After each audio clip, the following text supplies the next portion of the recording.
Hi guys, welcome to our channel mister Sisindri. Nikhil Bigg Boss season 8లో మకుటం లేని మహారాజుగా అడుగులు ముందుకు వేస్తున్నాడు. బిగ్ బాస్ హౌస్లో టాస్క్ అనగానే పూనకం వచ్చినట్టు ఊగిపోయే నిఖిల్ హౌస్మేట్స్కి దూల తీర్చేస్తున్నాడు.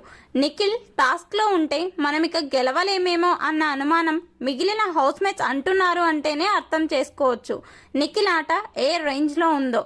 ఈ వీక్ జరిగిన రేషన్ టాస్క్ కానీ ప్రభావతి టాస్క్లో కానీ నిఖిల్ అడుగు పెడితే విజయమే అన్నట్టుగా సాగుతుంది నిఖిల్ జైత్రయాత్ర. నిఖిల్ హౌస్ మొత్తం ఇదే పేరు మోత మోగిపోతుంది. ఇక ఈ వీక్ బిగ్ బాస్ ఇచ్చిన ప్రభావతి 2.0 టాస్క్లో కూడా నిఖిల్ దుమ్ము రేపే పర్ఫార్మెన్స్ ఇచ్చాడు. గుడ్ల కోసం అందరూ తెగ కష్టపడుతుంటే నిఖిల్ మాత్రం చాలా ఈజీగా గుడ్లు తీసుకొచ్చేశాడు. అపోనెంట్ టీం కంటెస్టెంట్స్ను చాలా ఈజీగా లాగి పక్కన పడేస్తూ నిఖిల్ గేమ్లో విజయం సాధించేలా చేశాడు. అలాగే సోనియా, పృథ్వీ కూడా ప్రభావతి టాస్క్లో విజయానికి కృషి చేశారు అని చెప్పవచ్చు. మొత్తంగా ఈ వీక్ బిగ్ బాస్ ఇచ్చిన ప్రభావతి 2.0 టాస్క్లో శక్తి టీం విజయం సాధించింది. దీంతో బిగ్ బాస్ శక్తి టీంకి ఒక బిగ్ సర్ప్రైజ్ ప్లాన్ చేశాడు.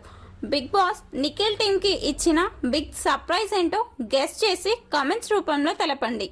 ఏదేమైనా నిఖిల్ ఆట చూస్తుంటే ఈ సీజన్ విన్నర్ అయ్యే అవకాశాలు పుష్కలంగా కనిపిస్తున్నాయి. ఈ వీడియోపై మీ అభిప్రాయాన్ని కామెంట్స్ రూపంలో తెలపండి. Please subscribe our channel mister సిసింద్రి.